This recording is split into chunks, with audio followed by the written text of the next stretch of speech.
My dear friends and colleagues, good morning or evening based on where you are. It's my great pleasure to welcome one of the true legends of geotechnical engineering into our channel, Professor Harry Poulos.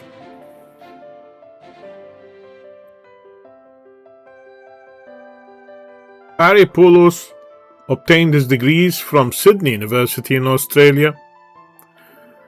Professor Poulos has devoted more than 6 decades to advancing our understanding of soil mechanics, foundation engineering, and soil structure interaction. His work has shaped both research and engineering practice around the world, influencing generations of geotechnical engineers, including myself, through his pioneering research, publications, consulting work, and teaching.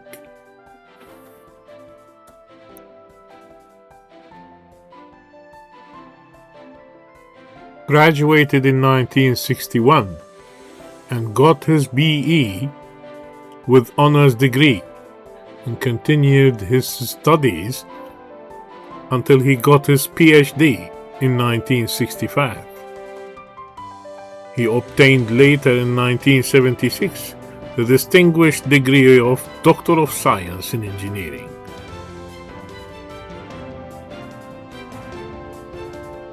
Harry Poulos began his academic career at the University of Sydney, where he spent 25 years as a full-time academic, progressing from senior lecturer to reader and ultimately a professor of civil engineering.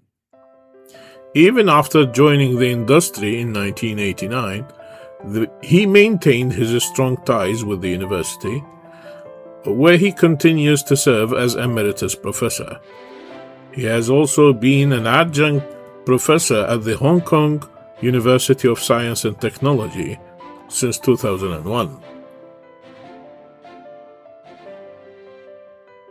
In 1989, Harry joined the Coffee Group, one of the world's leading geotechnical consulting firms. He served as Director of Advanced Technology, later became Chairman of Coffee Partners International, then Senior Principal, and today continues to share his vast experience as Senior Consultant with Tetra Tech Coffee. Throughout his remarkable career, Harry has been involved in an extraordinary range of engineering projects across Australia, Asia, the Middle East, and beyond. His consulting experience spans some of the world's most challenging foundation and geotechnical projects, including offshore platforms in Australia's Northwest Shelf, the Burj Al Arab Hotel in Dubai, the Emirates Towers in Dubai, the Thai Pai Financial Center, the Mai Thuan Bridge in Vietnam, major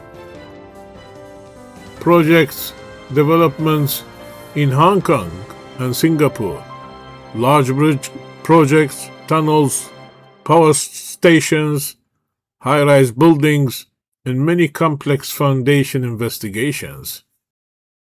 Beyond consulting, Harry has made lasting contributions to the international geotechnical profession through his service on editorial boards, international committees, and leadership roles within the International Society for Soil Mechanics and Geotechnical Engineering. He has chaired numerous international committees and has helped shape the direction of geotechnical engineering worldwide. His contributions have been recognized with virtually every major honor our profession can bestow. Among many prestigious awards, he delivered the Rankine Lecture in 1989, received the ASCE State of the Art Award in 1995, presented the ASCE Terzaki Lecture in 2004 and was appointed as a member of the Order of Australia in recognition of his services to engineering. He was named Australian Civil Engineer for the year in 2003.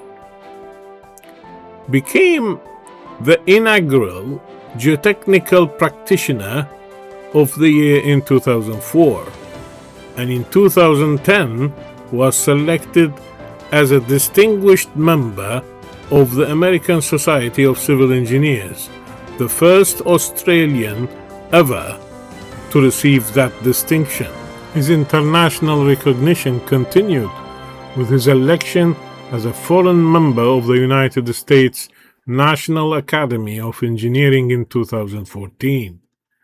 He later received the ASCE Outstanding Projects and Leaders Award for Design in 2017.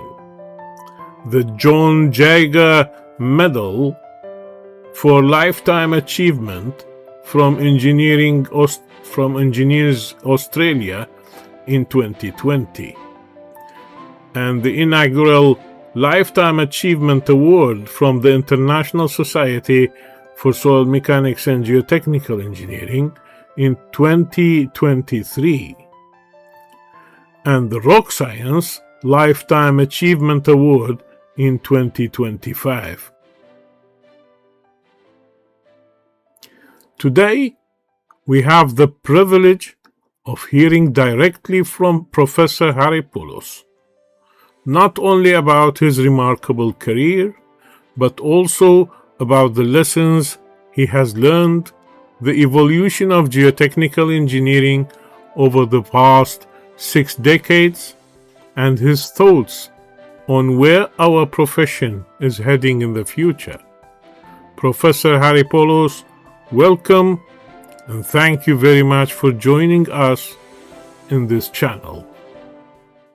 So we're welcoming Dr. Harry Poulos to this beautiful podcast and chat. I hope everybody will enjoy it.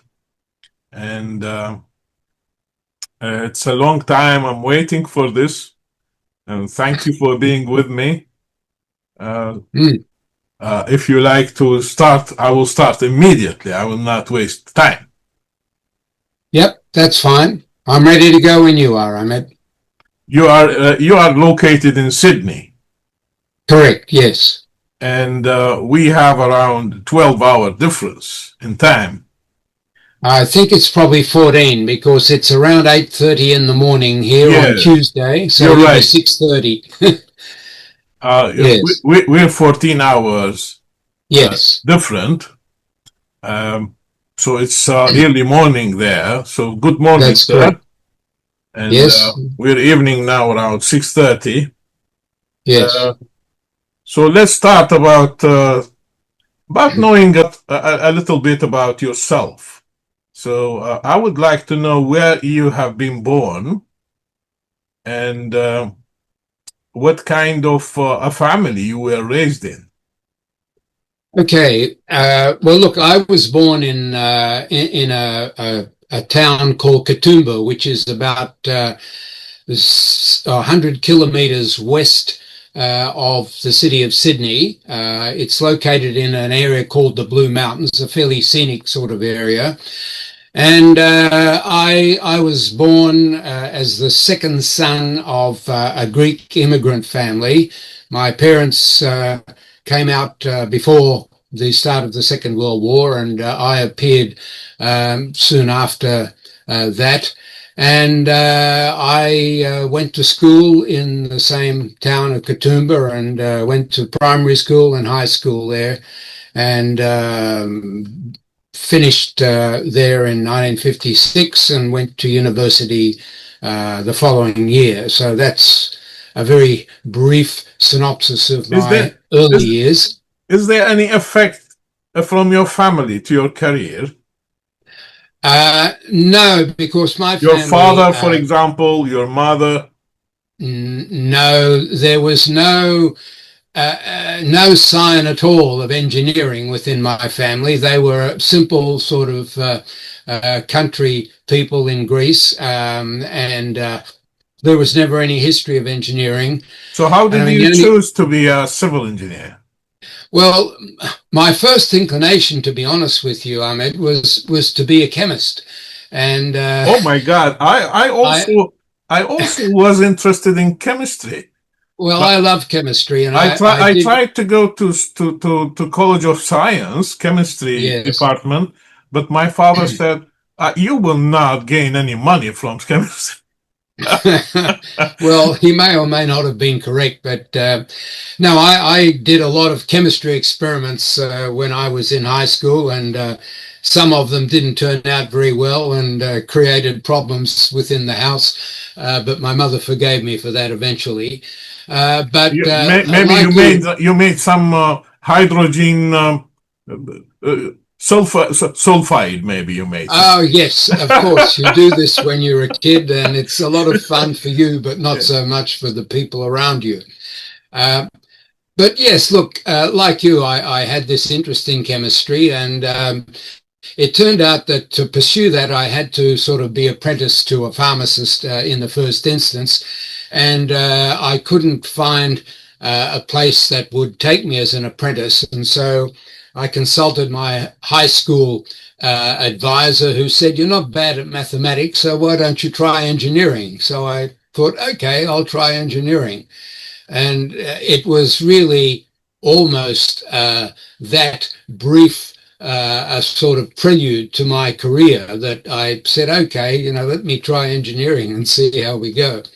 And yeah, I guess that was in many ways. How did it end up with civil engineering or geotechnical engineering? Oh, well, because I wasn't attracted to electricity. I was a bit frightened of it.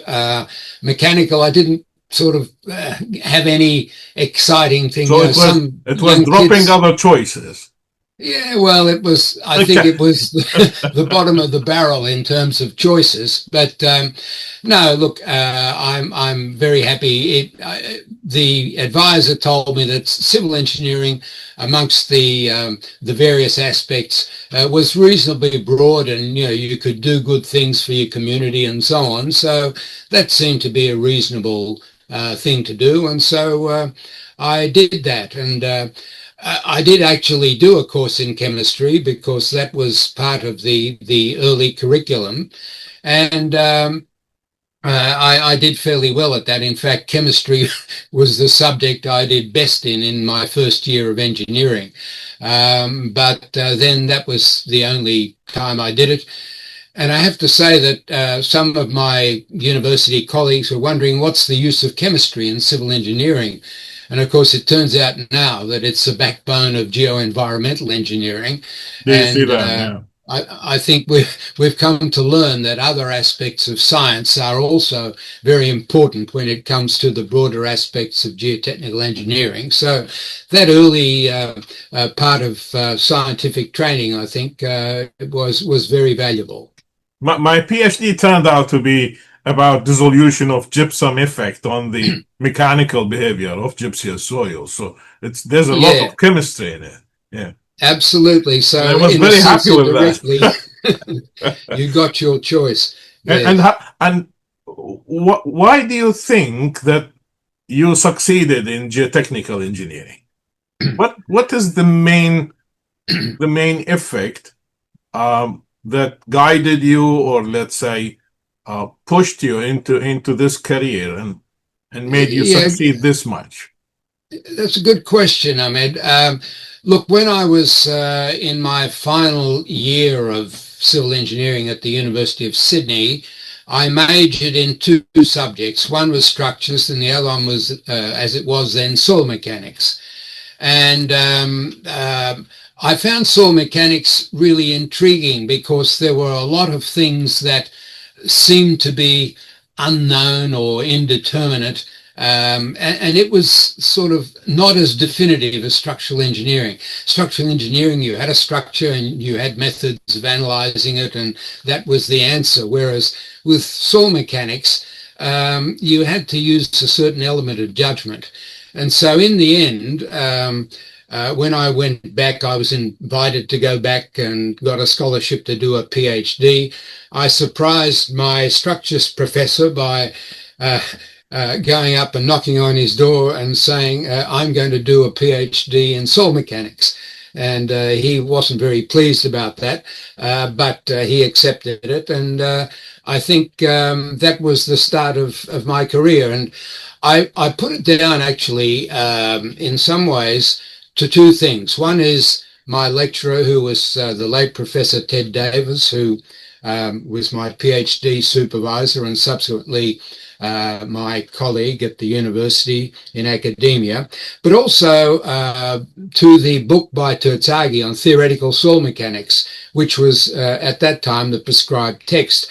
And I must admit, I didn't understand a lot of it, but it was intriguing. You know, there were certain things that somehow or other struck a chord with me, that it was a combination. There was sort of mathematics in there, which was good, but there was also a conceptual framework that wasn't complete.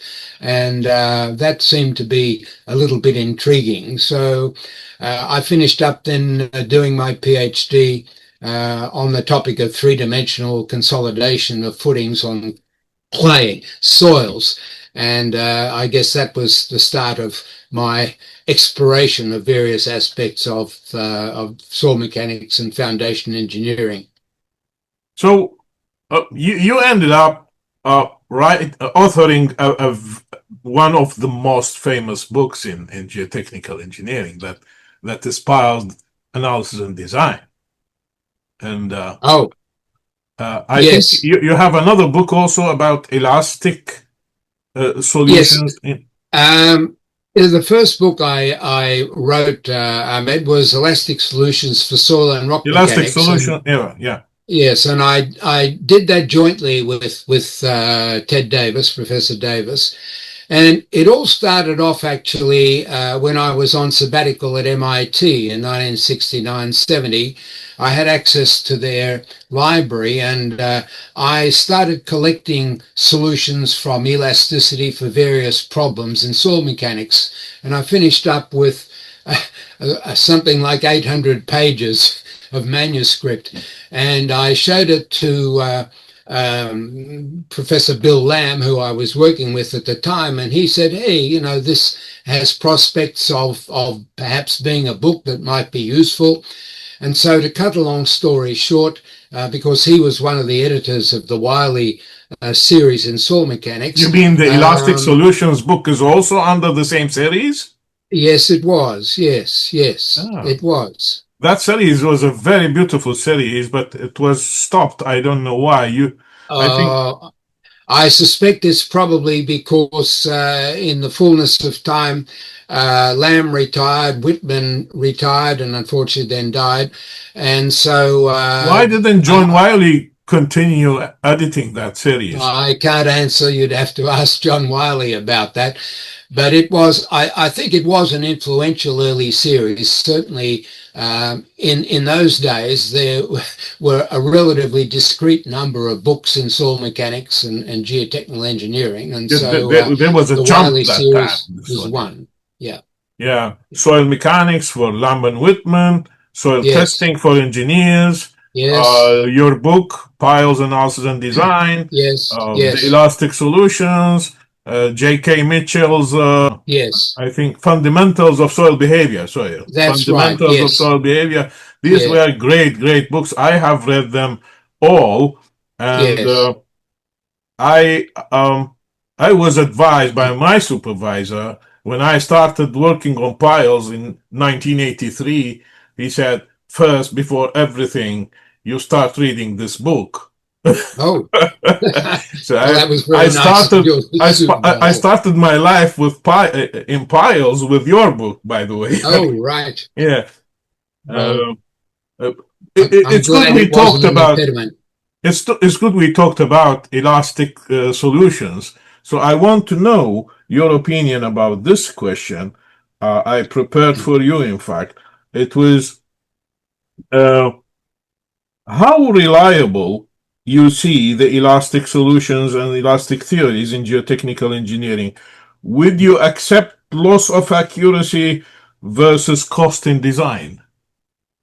Um, yeah, look, it's a good question, Ahmed, and let me answer it this way. Clearly, soil is not an elastic material, so the application and rock, although rock's perhaps a little more elastic than soil. But I think what I see as an advantage of elastic theory is it gives you a proper basis for simplifying problems and for having a first look at the quantitative aspects of a problem. For example, the settlement of foundations on clay or sand. And the whole secret of that is the way that you idealize both the geometry of the problem so that you transform the intricate reality into a more simple system for which there are solutions. And secondly, the discrete choice of elastic parameters, recognizing that these parameters are limited to ranges of stress, and that if you have a higher stress, you have a different modulus than when you have low stress. And these days, I use it always as a forerunner to doing more complex analyses with finite elements or finite differences, simply because it gives us a basis for assessing the ballpark figure of the problem that we're trying to solve. And it tells us whether we're dealing with 10 millimeters, 100 millimeters, or a meter. And so I think it gives us a reality check and a basis for assessing more complex analyses. So that's the way I use elastic solutions. And I think particularly perhaps in the consulting field where you've got to answer questions quickly with some reasonable basis, then elastic theory gives you a reasonable first estimate of the answer. How about elastic solutions for piles specifically? Because we have designed a lot of piles based on elastic solutions, elastic Yes, theories. yes. and and these Well, piles are performing well. And when you go to elastoplastic behavior or plastic behavior of soil, the parameters become more um, sophisticated and difficult to yeah. obtain, while assuming an elastic parameter is much easier and may give you a better solution sometimes. No? Well, it gives you a more rapid solution. Whether it's better or not, again, depends on your judgment of the modulus that you put in. But obviously, I've used elastic solutions for many decades now. I started working on it, in fact, when I returned to Sydney University as a junior academic, and I saw that there was a gap perhaps in knowledge in terms of the numerical analysis of the settlement of piles. And so that's when I started that. But subsequently, I have tried to compare elastic and other forms of solutions. And it's good that many methods seem to give you similar results. And I know you've worked with TZ and PY curves and so on. And you get reasonably consistent results as long as you choose again your parameters suitably, because no theory will work if the parameters aren't appropriate. Yeah, I like that last statement too much. No theory will work if the if the Well, parameters it's, are it's not fairly suitable or obvious. not. Yeah. Yes. Uh, we have a lot of estimations and parameter assessment in soil mechanics and foundation engineering, in fact. Um, but for piles, I you know the level of the loading usually comes within the approximately linear part of the soil behavior. So, Yes, I mean, settlement and serviceability assessments usually are reasonably well within the linear part of the yeah. load settlement curve of piles. And so, to some extent, that is why elastic theory has, in general, provided a reasonable basis for estimating pile settlements and pile group settlements. Which I would like to know which part of uh, which part of your research or what what paper or what publication you feel it was closer to your heart, let's say. Um, How, I could probably, there's no single answer to that. I think a paper that I published with Davis in Geotechnique in 1968 on single pile settlements was a first basis. And I then, in the same year, published another paper on pile group estimation, where I introduced the concept of interaction factors and how you could yeah, use those to get a that, first that estimate was of a group brilliant settlement. work, in fact. And then I guess beyond that, I then looked at laterally loaded piles. And so there was a paper that I published, or two papers in the ASCE journal at the time in 1971 on single piles and pile groups. And that I was encouraged to do that, and Professor Bill Lamb helped me in sort of refining those papers to make them more understandable to people that were actually using the material. So those were the basic papers that I think people sort of took some notice of. And the other paper, which was somewhat later, in I think 2001 in Geotechnique, was a paper I did on pile drafts, which was a subject that I'd done some research on over the years. Um, just trying to demonstrate that under the right circumstances, when you have a basement raft, it can actually work for you and reduce the number of piles that you require for an adequate foundation. And so that paper seems to have been fairly well received and reasonably well cited. So that's not a single So paper, but that's a sequence of papers. I think the effect of uh, let's say pile group effect Yes. um, for the lateral analysis also follows these days the same uh, concept of that work you did.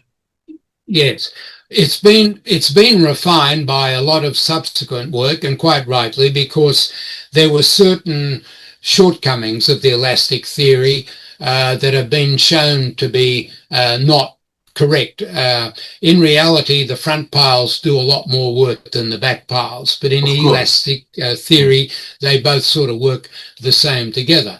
But I mean, there's been, and this is the beauty of research, of course, that as you go on, you get closer and closer to reality on the basis of experiment and also on more sophisticated analysis and theory.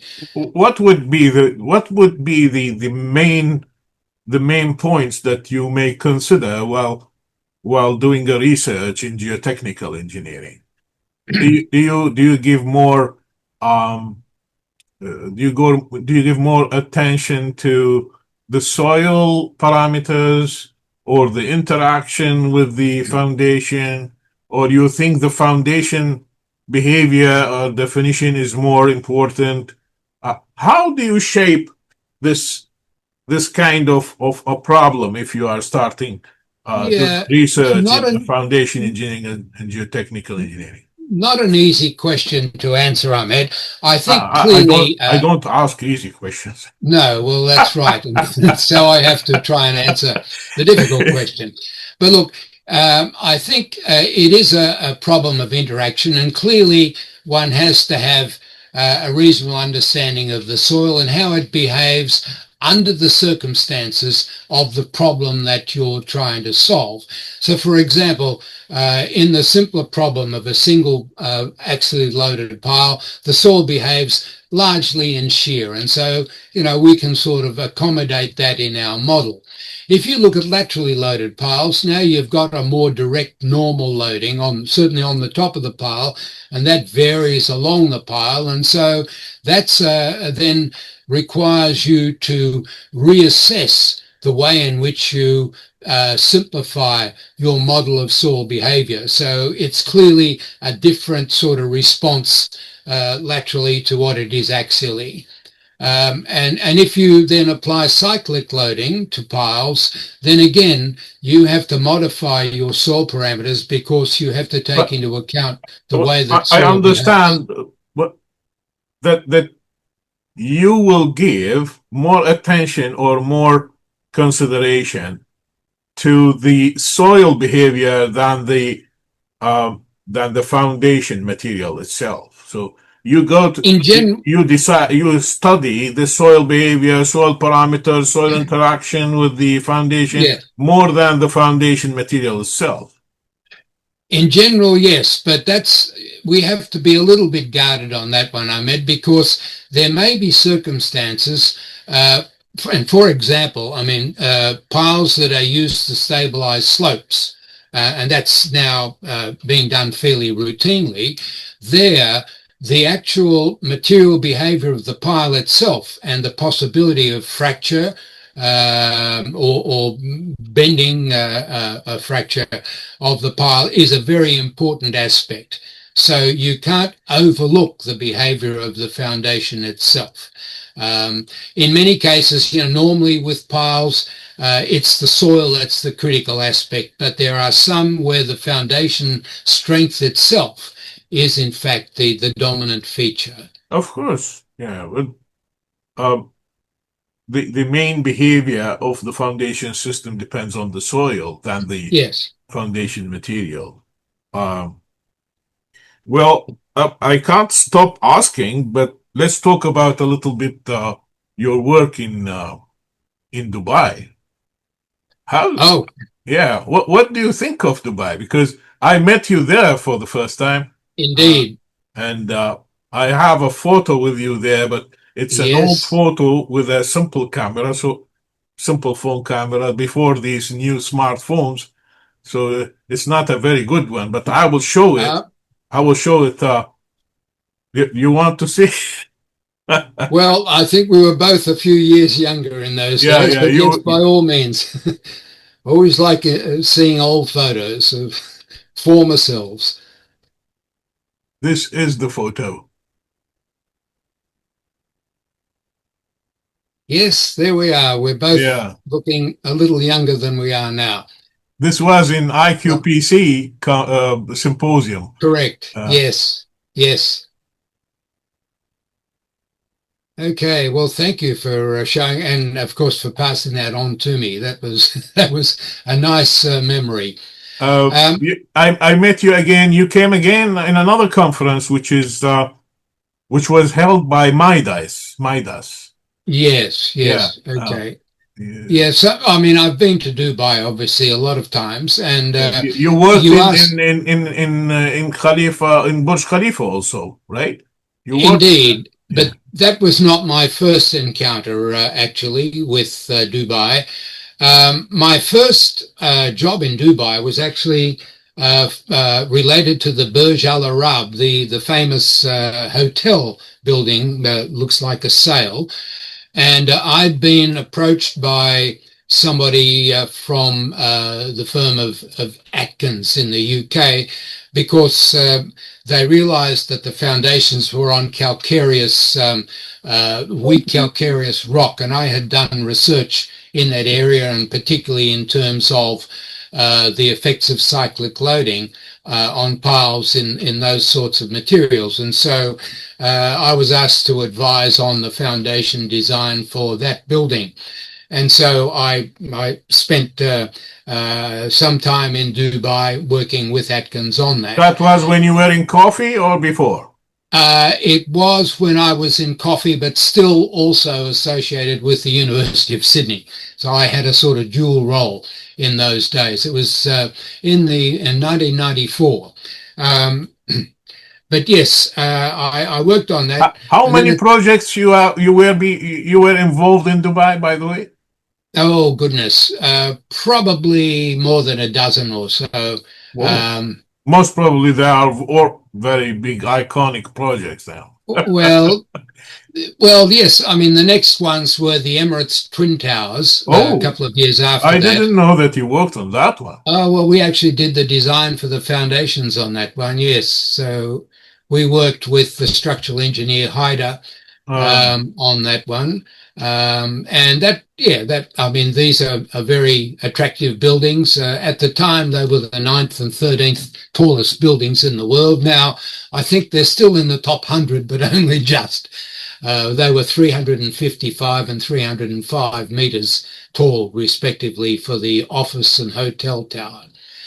And then, of course, with Haider again, I worked on the Burj Khalifa. It was called the Burj Dubai in those days. So yeah. I was with the coffee team doing the geotechnical peer review, but we worked very closely with Haider, and it was I think that was one of the most cooperative and pleasant projects I've ever worked on. Obviously, a very significant and high profile project, but the way we interacted, we didn't sort of work one after the other. We worked in parallel and kept in close communication. And so there was never any sort of major out of step. If we did have a difference, we discussed it and resolved it during the process and not after the design was finished. So that was actually a very successful project. You like the way that Dubai development took place. Well, I I suppose, I'm not sure whether that's the right word. I admire what they did because when I first went to Dubai, there was one tall building, a World Trade Yeah, Center, the I think World Trade. 180 meters, and that was it. And you know, Sheikh Zayed Road, there was nothing really along there other There than a was few nothing until you hotels. reached the Metropolitan, the hotel. Yeah, yeah. Yeah, Well, everything you is know, there empty. wasn't a Yeah. great deal of choice. And now, I mean, you see it's a remarkable development all in the space of, say, what, 35 or 40 years. And so I think that's a great example of how the leadership in that emirate It was has amazing seen, work, and the yeah, years that we worked there were very. Everything was booming, and yes, most of the developments were very I, they were all iconic and very sophisticated engineering ways. They have yes, a taste of application of theories, and yes, you can find um, a research a research title in most of the projects that we have worked indeed. there. Yeah. Yeah, no, you're right. And I think the other thing is that there's quite a range of architecture. You just don't have sort of rectangular blocks everywhere. You have really quite a variety of interesting architecture, sometimes offbeat, but never mind. It is Harry, distinctive. let me ask you this. How do you think the effect of academic career or working in academia has shaped your career or your knowledge and work capacity? Oh, look, I think it's been pivotal to my career, Ahmed. I had the good fortune of having a very good and understanding mentor in Ted Davis. And I mean, I learned a lot of the fundamentals from him, understanding. I also managed to assist him with some consulting projects that he had. So that started my interest in applying theory to practice. And then when I went on sabbatical at MIT, and I had two sabbaticals at MIT with When was that, please? 1969-70 and then 1976. And in both cases, In I worked with 69, Bill. if you were there in 69 in California, maybe you met my professor, late Ismail Namak, my late professor. Who was? He was working with J.K. Mitchell, and I think he worked with about the lunar Oh, soil. lunar soil mechanics. Yes, Yeah, yes. I may well have. Of course, Mitchell in you those worked days. with Duncan, right? You there or I worked with Duncan subsequently. but who We were sort of you working with mostly there?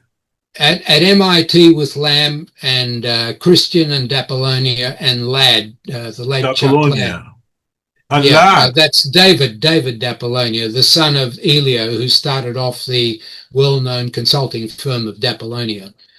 Um, but And you yeah, worked he with was, Lad also. yes, Chuck Ladd, yes, yes. Yes, so we wrote some, well, I was involved in two or three papers jointly with he and with Lamb and with D'Apollonia. And it was a very formative part of my career. And again, because Lamb was involved in consulting, I got involved a little bit. And Lamb taught me a lot about the processes and how to present your work in consulting. And that, again, was part of my learning process. And part of the reason But why you eventually you never met Terzaki in your life, no? I know Tadzaki died when I was in the second last year of my PhD. Oh, So I never met him. I did meet very frequently Ralph Peck you and met Peck. admired.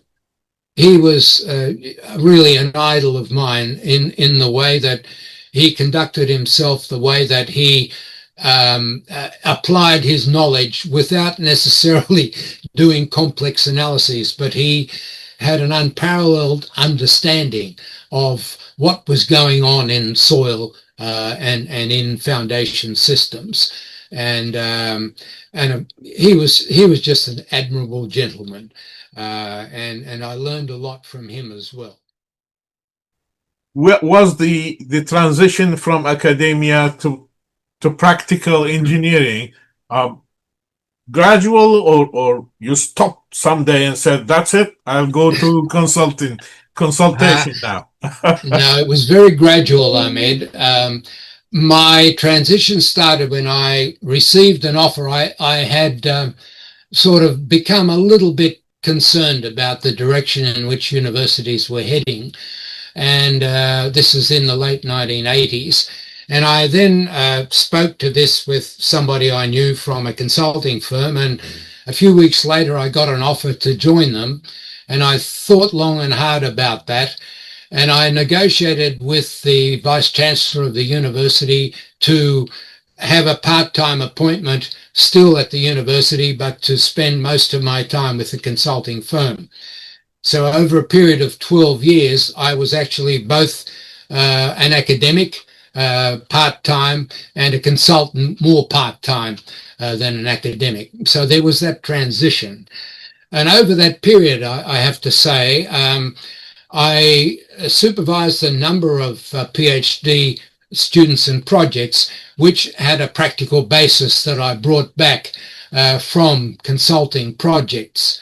And that was really a very good time. It was a very productive time because the students were interested because they were real projects, and the company was interested because the students provided solutions to the projects, and the university was happy because they were subjects that students could work on. And in fact, some of the work that was done in that period we still use routinely now within the company that I work with. Have you worked with Ingalls, with Lee? Did you work with Lee? With IKE? Yes, Ian Lee, who was an unrecognized pioneer in soil mechanics, I have to say. He was at the University of Sydney for a number of years and then went to the University of New South Wales. And Ingalls was at New South Wales University at the time. Ian Lee pioneered a series of postgraduate short courses for practicing engineers and invited me to participate in those. And he wrote a couple of books or edited a couple of books on the basis of those courses. And so that was really my interaction with Lee and Ingalls in those days. Yes. Yeah. He worked on statistics and probability as well. He did some work on statistics and probability, yes, indeed, and he wrote a book that again is under-recognized. He, Ingalls, and a chap called Weeks White wrote a book, I think, in the 1970s or 80s, which is a very good one, but was never really given the attention that perhaps it deserved. What was the title? I can't even remember now, but it is it geotechnical engineering, something? Could have been something like that, but it also, for the first time, included chapters on the application of probability and statistics. I know that book. I have it here, but I'm sorry. It's in the second title. It's in the second row of books because these books have.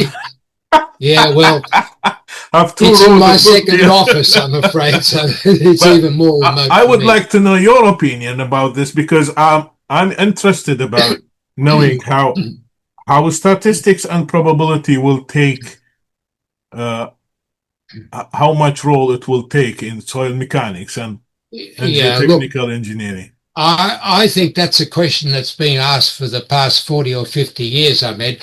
I see it as another tool that we can use in geotechnical engineering. I think one of the problems in application is that the people that do the statistics have made it rather more complex than it needs to be. And for the average geotechnical engineer, it turns out when you look at equations that have triple integrals, they get sort of turned off immediately. we like the plus, minus, sine, cosine. That's maximum. we like simpler things. But we try to simplify as much as we can. Yeah, you can go a long way without getting into super complexities. And I think again, some of the MIT people, John Christian, Greg Becker, and so on, and Eric Van Mark, and I sat in on a course on statistics when I was at sabbatical in 1976 by Van Mark. I got a better understanding of what it could do because it helps you to quantify uncertainty in a proper formulation way. And so I think it does have a role, but I think some people see it as the beginning and the ending of soil mechanics, and I think that's not really done its service when it comes to practical application. But certainly it does have a role, just as numerical analysis and lab testing and field testing have a role, so does probability and statistics. Where do you like to apply statistics or probabilistic analysis in soil mechanics and geotechnical engineering? Is it in for example, results of lab testing to estimate parameters, or to apply it into the analysis methods, like for example, searching a critical slip surface, for example, or estimating a factor of safety, for example. It has applications in all of those areas. Where I've used it, and I'm not a frequent user, but I use it when I need to. I've used it for trying to evaluate parameters for design. So you look at the distribution and you figure, what sort of value should I use.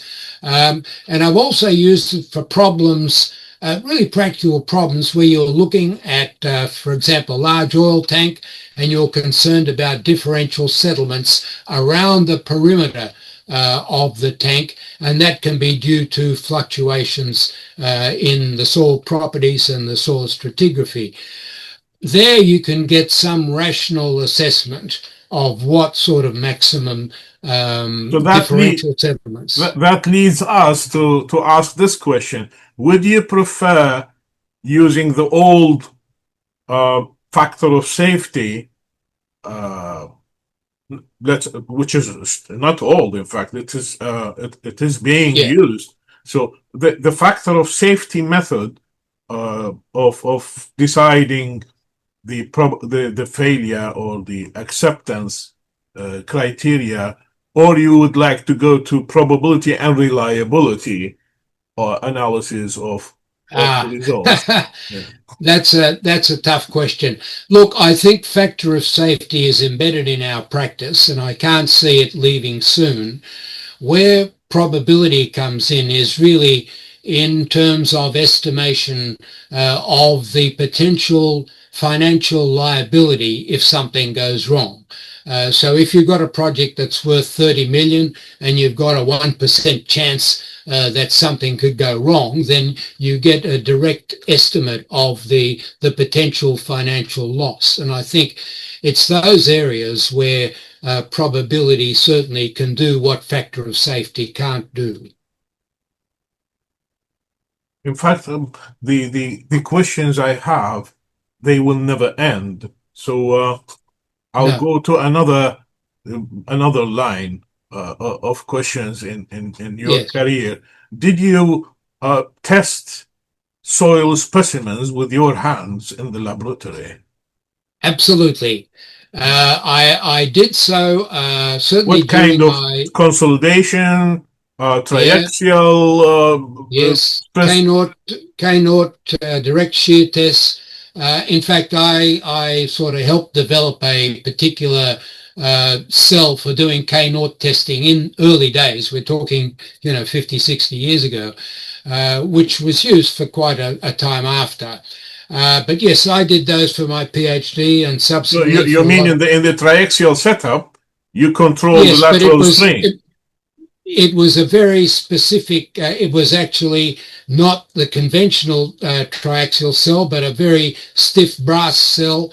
And we had means of closing off the water access. And so we could get a K-naught condition because of the Did you publish rigidity of that the one? water in the cell. Oh, yes, yes, yes. I need to Way see. back in the 1960s. I'll send you a copy. I need to see Way that. back. We Yeah, were yeah. we were doing these K-naught condition tests with controlling the volume change of Yes, of course, and of the that's what people do. And these yeah. days, with the controls that we have, it's easy. But in those days, we didn't have that sort of sophisticated electronic control, and so we had to do it in another way. Which But in test? fact, Yeah. Sorry. go on. Yes. Go on. Go I on. was going to I was going to say although I did, and later on in my career, I didn't do much in the way of lab testing. I was on a project in Vietnam, on a bridge project, and I had to demonstrate triaxial testing to a group of engineers involved in the project. And so in 1995, probably 20 years after I'd done my last experiment, I had to show them how to set up and do a triaxial test. And I am pleased that I actually had remembered how to do that. So that was my last How encounter, really about the serious. simple test? Like, uh, I think you met Casagrande, right? Who invented the Yes, I did very briefly. When I was at MIT, I went to Harvard and listened to Casagrande talking about static liquefaction. how do you think he decided that 25 Look, that I'm afraid. 25 blows, it will give you the liquid limit when the soil Well, matches for one for a half an inch or something. Yeah, the answer to that may be lost in the dust of history, but yeah. I don't know. But certainly, I'm sure he would be pleased that 100 years after or so he developed that test. It's still, a standard test for the plasticity of soils, and so it stood the test of time. Yeah, Yeah. so well, some trying it to push it aside by the cone, uh, Oh yes, by the yes. cone penetration, but I still prefer the original one. Uh, Yeah, well, it gives you a definitive answer, and I have no problem with people trying to sort of do an updated version. But in the end, what it gives you either way is a liquid limit and perhaps a plastic limit, and that's what we want out of the device. So, Do you think that they are really important parameters, right? Or important properties? well, These look, liquid I would, limit, plastic limit, shrinkage limit, they still yeah, have the effect, their yeah, weight in yeah, our yeah. analysis and design. Look, they tell us where we are in the spectrum of possible behaviors, Ahmed, and I think if nothing else, you know that if a soil is near the liquid limit, you're going to have a problem, all right? And if it's near the plastic limit, you know you may have unsaturated, you may have all sorts of swelling problems and so on. So, Yeah, we're using them for estimating parameters as well. For example, compression index. For yes, example, yes, the yes, the undrained cohesion divided by the yes, effective burden pressure to get the oh, yes, for the plasticity index. I mean, yeah, yeah. yeah. Yeah. And correlations really are the heartbeat of consulting engineering, because if we're doing projects, we have to have means of assessing those parameters, and those sorts of correlations that people have worked on are really very valuable for us in trying to get a reasonable estimate of the parameters of the soil that we require for our Do you particular do you problem. think there's a relation between chemical properties and the mechanical properties of the soils and the chemical, uh, for example, if we are talking about over consolidation ratio, Yes, look, over consolidation ratio does it? It's not a physical parameter, is it? no, I mean it's a stress related parameter. It's stress history Yeah, related it's parameter. something that. How do you call this one? Mathematical thing? Well, I would call it a stress history parameter, because the overconsolidation ratio depends on how much you've loaded it previously and what the current level of load is, and so it relies on that the history of stress of that particular So soil. if we say liquid limit, plastic limit, we are closer to chemical properties of the soil. Well, the chemical properties will clearly influence both of those parameters, I would think. And you see it really also in the different types of clay, which again involve different aspects of soil chemistry. So yes, soil chemistry must be implicitly in there. We tend to As sort as of long as long, as long as you like chemistry, I mean, you yes, you. but we tend as geotechnical engineers to sort of set aside chemistry and say it's a kaolin or it's a bentonite or something. So we avoid looking at the chemical composition. We rather classify it as a type of clay rather than its chemical composition. So, But of for course, example, let me ask you about aging. So, yes. is aging a chemical property? It you're getting onto dark waters as far as I'm concerned. It I is think dark, yeah. chemical composition will have some influence on aging, but to what extent I really can't comment. I think that's beyond And me. do you consider the over consolidation ratio a good expression that you can use for aging? I wouldn't call it so much aging. I would call the overconsolidation ratio an indicator of the behavior of the soil under newer types of loading. Because clearly, if we've got heavily overconsolidated clay, it will behave fairly rigidly. But if we've got just an overconsolidation ratio of 1.2 But and a bit of load, by definition, you should not. By definition, we should not say that the over consolidation ratio is related to plasticity index, for example. no, no, I an mean, two overconsolidation ratio different as soils such is having two not. different No, plasticity no, indices, they no. should I not mean, have a different over it's consolidation ratio. stress history, stress history. It's a stress history definition. Yes, yes. Where did we go? It's too far this way. Well, it's an Yeah. interesting Let, speculation. let me ask you something about um, uh, your opinion about if I want to write a paper in geotechnical engineering. So what should be my basis to start a research and write a paper? Um, do you think Okay. that we should continue writing uh, simple articles and assume them as papers? Because now with the artificial intelligence, with the lots of information available in the internet, should we still continue publishing every simple test we do, every simple calculations uh, we carry out? Every field test we can do is at the end can be published some way. Do you think Yes. do you think that this is supposed to be considered as a research paper? Uh, Look, Ahmed, my view is that I think there's I'd far too like to know many. your view about publishing in general and Yeah. doing a real research work to add to the knowledge Yeah. in the industry of geotechnical engineering. My view is that there are far too many papers being published these days that don't really add significantly to the body of knowledge. A lot of it is driven by the requirements of universities and of their academics to have a publication record so that they can get promoted. And that's their so-called KPIs, the key performance indicators. How many papers have they written and so on, and where they've been published.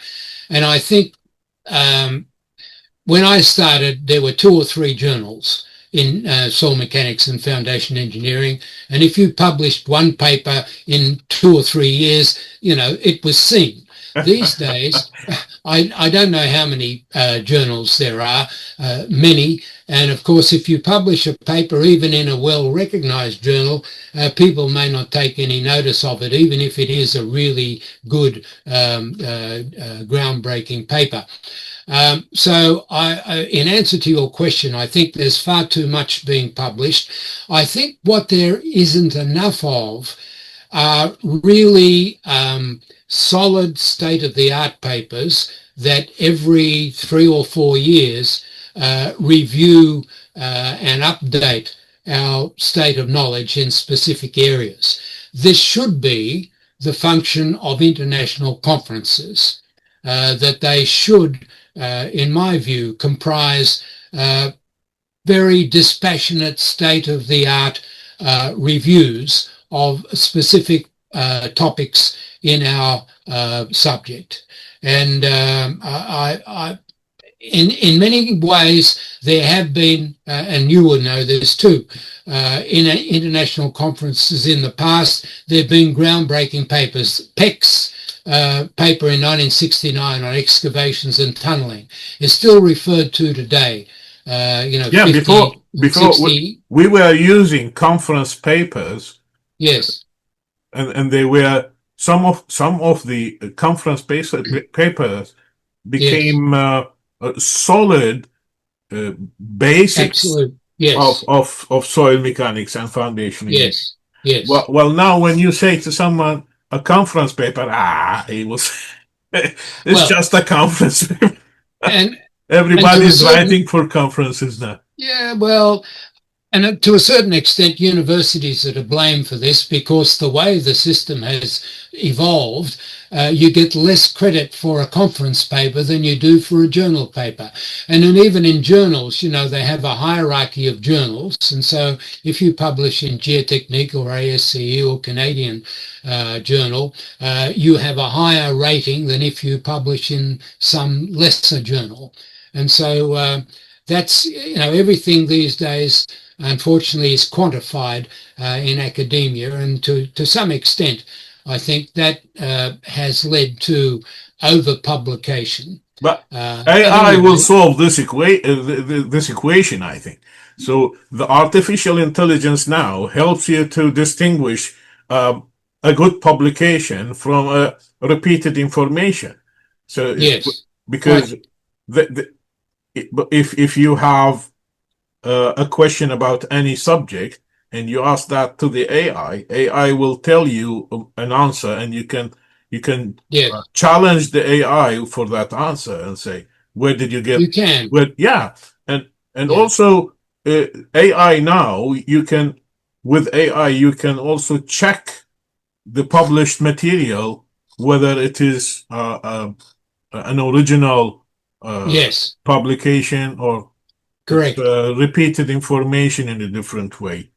Yes. Yes. Uh, That's true. I I want to ask you also about pile testing. Uh, Yes. so where do you think we are we now in pile testing?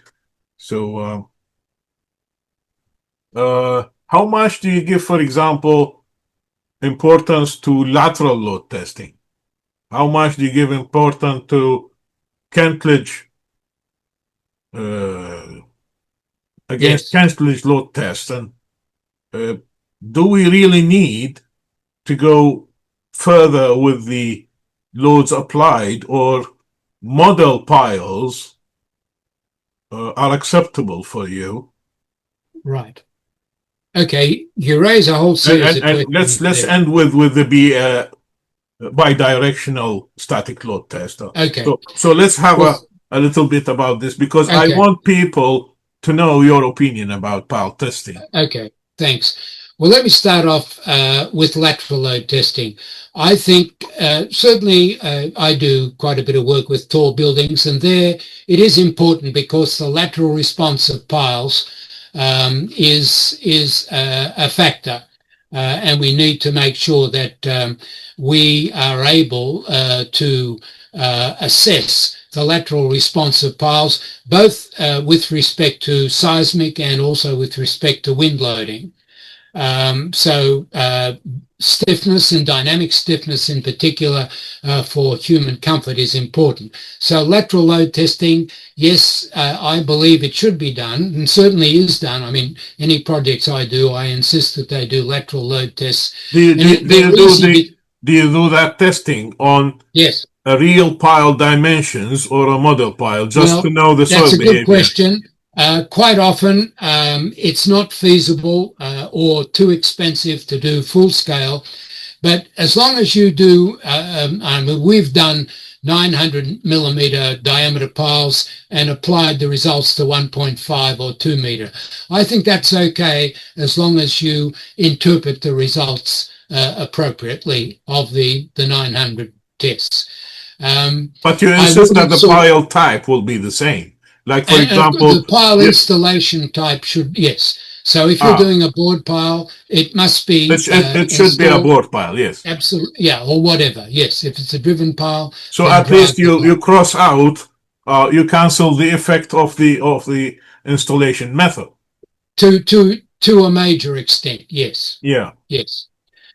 Now, Kentledge, I don't like Kentledge. I think it's dangerous. I have used reaction piles, but anchors in a conventional top-down test are more effective because the anchors can be splayed or angled or raked away so that they don't influence the actual pile test itself. Reaction piles, unfortunately, can have an effect on the settlement of the test pile. And you need to take that into account if you're going to get a proper estimation of the real stiffness of a single pile. You have One you of the have major, you have this picture. Um,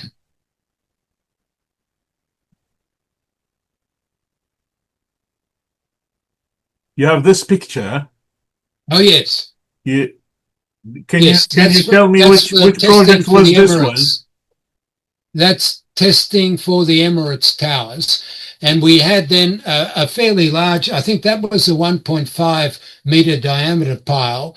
And it was, the reaction was with 12 sets of inclined anchors anchoring way down, some 40 or 50 meters down into But the Harry, dark areas. these anchors do not look like strand anchors. They are like tie rods.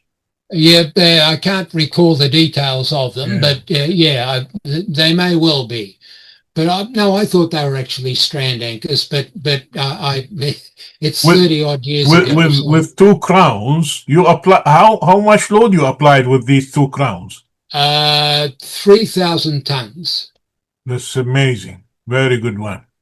Yeah, and the piles performed very well. They didn't show signs of failure. They were obviously into the non-linear range at that stage, but not bad at all. But these days, I have to say, Ahmed, we would not be using that sort of system because of the evolution of the bidirectional test or the O-cell test, Yeah, Osterberg I cell. want to know your opinion about that one. Well, look, it's taken us into areas that previously were not feasible. And I think I've mentioned to you on a previous occasion that I was working on a project in Dubai where we tested a barrette, which is a rectangular pile, Yeah.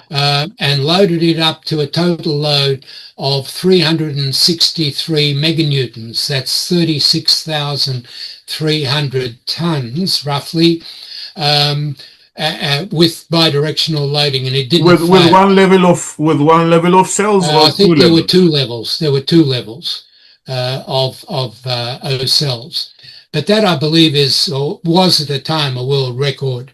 The beauty of the O cell is that you can load the bottom part of the pile as well as the top part of the pile, and both parts are still in compression. The key to that is being able to interpret the result of the O cell test to get an equivalent top-down And load if cell you have result. multiple levels, Yeah, you can switch on and off these yes, you cells can. in a You can. different You can. patterns. Yeah. And the thing is that by doing that, you can actually get a full estimation of the overall capacity, the axial capacity of the pile. Have you And any comments on the original derivations or the original oh, look, assumptions um, of the rigid body motion of the top part yeah, to convert the look, it's become fairly standard, and I think people have done comparisons where they can, and it's not too bad. I mean, there's always room for improvement, but it's not unreasonable, and certainly it continues to be standard practice as I understand it today. One of the beauties, of course, is that we now have fiber optics in terms of our instrumentation. And so we now have the ability to measure more completely and more accurately the distribution of stress along the whole length of the pile rather than at individual strain gauge levels. And so that's been, I think, a major improvement in our pile testing capability. and also it helps you to get rid of this dimensions and distances problem with the cartilage Yes, with the yes. reaction piles. Ah, Yeah. How much do you think that this distance should be? Because it's a major problem in the projects these days. When yes, you test heavy loads on a pile, then your cartilage yeah, support may cause a problem for you, and also the reaction piles interaction with the yeah, original test pile is also a yes. problem. Look, You know one time we loaded a cartilage, and unfortunately they put the jack uh, before like 20 hours or something yeah, overnight, let's say. yeah, When we came in the morning and have a look, I found the cartilage have settled and mm, touched the jack completely and pushed the pile as well. yes, It was the top part of the soil was yeah, uh, yeah, maybe loose sand or or soft clay Yes. Yes. or debris. I Yes. don't know. Um, I don't remember exactly what was the soil, but I think it was the soft clay. Yes. Um, Yes. it was in Abu Dhabi, so top part usually have Yeah. clay in Yeah. Abu Dhabi. Yeah. Yeah. So we found out that the country settled and has Yes. so we this is a problem in It's these a big kind problem of with Kentledge. yeah. And part of the problem, Ahmed, is that as you continue the test, the effect of the Kentledge changes because the load changes Yeah. on the surrounding ground, and so you don't have a constant sort of effect. You have a changing effect as the load comes on.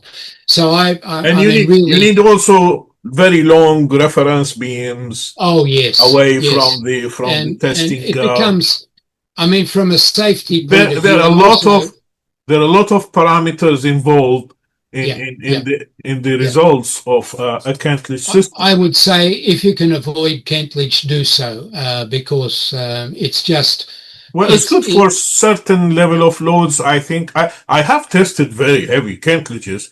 yes, I did yes. even 5,000 tons with a Oh, Kentridge. Yeah, that's a big load. but Yeah, there was special measures for these distances and yes, like yeah, that. of But course, but still, it's very difficult, in fact. Yeah. yes.